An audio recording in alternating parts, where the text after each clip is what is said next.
सन्मान्य सदस्य अबू आजमी साहेब।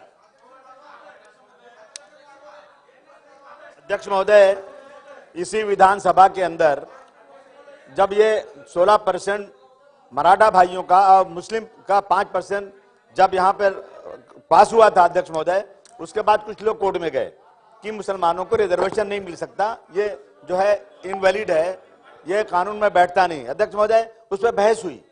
यहाँ कोई धर्म के नाम पर मांग ही नहीं रहा है। अध्यक्ष महोदय, जब वहां बहस हुई, दोनों तरफ के वकीलों में बहस हुई, जब जज साहब ने फैसला किया तो जज साहब पढ़े लिखे, ऐसा नहीं कि जज को नहीं मालूम कानून क्या है, क्या कानून में बैठता है। उन्होंने कहा 5% मुसलमानों के एजुकेशन में तुरंत दे देना चाहिए। उसके बाद बार बार ये बात कही जा रही है कि धर्म के नाम पर नहीं, धर्म के नाम पर मांग कौन रहा है? अरे भाई, जो लोग पढ़े लिखे हैं उन्होंने कहा है। अध्यक्ष महोदय, इसके पहले सरकारों ने कई एक कमीशन बिठाया, एक जो है रंगनाथ मिश्रा कमीशन बैठा, एक महाराष्ट्र सरकार ने एक महमूदुर रहमान कमीशन बिठाया, दिल्ली में एक कमीशन बिठाया गया। अध्यक्ष महोदय, इन सब कमीशन ने कहा कि मुसलमानों को 10% रिजर्वेशन देना चाहिए, धर्म के नाम पर नहीं, बल्कि 50 जातियां जो पिछड़ी जातियां उसके नाम पर। अध्यक्ष, मेरा कहना है कि मैं 16% मराठा भाइयों के रिजर्वेशन को पूरा का पूरा सपोर्ट करते हुए मैं तमाम लोगों से गुजारिश करता हूं कि हमारे 5% को भी आप जो है ना उसको सपोर्ट करिए। अध्यक्ष, मेरा कहना है कि जब तक कानूनी दाव पेच खत्म नहीं होता उस वक्त तक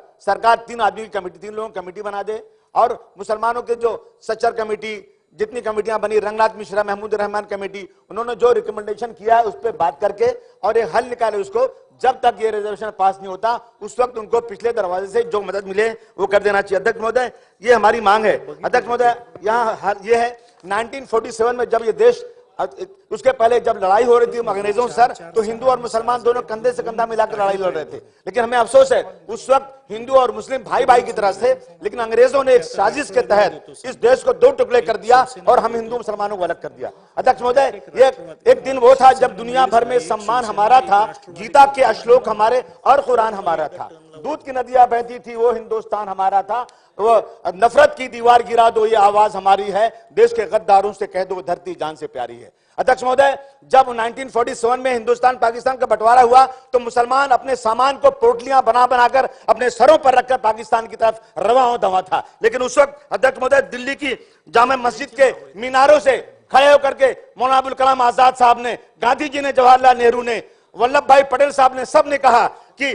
जो तुम हिजरत के नाम पर अपना मुल्क छोड़कर मत जाओ, तुम्हें कसम है तुम्हारे खुदा की, तुम्हारे नबी की, रुक जाओ। देख के हिजरत आसमान और धरती थर्राई थी, आओ देखो कुतुब मीनार की आंखें भी भर आई थी।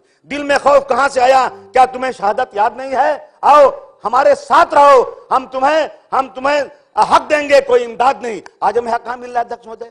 कोई इतने लोग बैठे हैं अध्यक्ष महोदय, मैं क्षमा के साथ कहना चाहता हूं 5% का सपोर्ट बहुत कम लोग कर रहे हैं। अध्यक्ष महोदय, 5% मिलना चाहिए। अध्यक्ष महोदय, क्या गलती हमारी क्या है इसमें? अध्यक्ष मैं थोड़ा सा, अध्यक्ष महोदय, मैं ये हिंदुस्तान पाकिस्तान का बंटवारा क्यों हुआ? अगर एक तरफ मोहम्मद अली जिन्ना थे तो दूसरी तरफ गांधी जी थे, दूसरी तरफ जवाहरलाल नेहरू थे और सबसे बड़ी बात लौह पुरुष सरदार वल्लभ भाई पटेल थे। क्यों उन्होंने कर दिया? गांधी जी ने कहा कि मेरी लाश पर हिंदुस्तान पाकिस्तान बनेगा, बन गया। मौलाना अबुल कलाम आजाद ने कहा था उस वक्त सर कि मेरी लाश पर हिंदुस्तान पाकिस्तान बनेगा। उन्होंने कहा अगर आसमान से कोई फरिश्ता उतर कर आ जाए, कोई देवता उतर कर आ जाए, ये कहे कि मैं आपको एक दिन में हिंदुस्तान की आजादी दे दूंगा, लेकिन इस आजादी के बदले में हिंदू और मुस्लिम की एकता को आसमान पर लेकर चला जाऊंगा।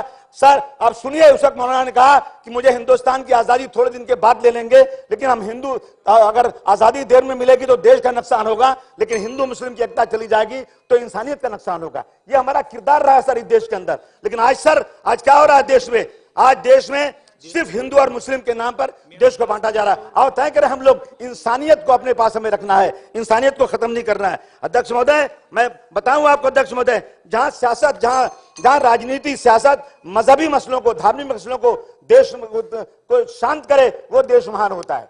जहां सियासत धार्मिक मसलों को शांत करे वो देश महान होता है। और समझ, और जहां सियासत खुद धार्मिक मसलों को पैदा करे, समझ लो देश गलत लोगों के हाथ में है। ये मैं नहीं, ये किंग मार्टिन लूथर ने कहा था अध्यक्ष महोदय। इस देश में इनकलाब जिंदाबाद का नारा किसने दिया? वो नारा देने वाले का नाम हजरत मोहम्मद मुसलमान। एक मिनट सर, लास्ट बोल रहा हूं सर। भारत छोड़ो का नारा किसने दिया? नारा देने वाले का नाम है यूसुफ मेहर अली। अध्यक्ष महोदय, जय हिंद का नारा किसने दिया? नाम देने वाले का नाम है आबिद अली साफरानी। मादरे वतन जिंदाबाद का नारा किसने दिया? 1857 में अध्यक्ष महोदय अजीमुल्लाह खान ने दिया। तिरंगा जो आज है उसका रंग किसने दिया?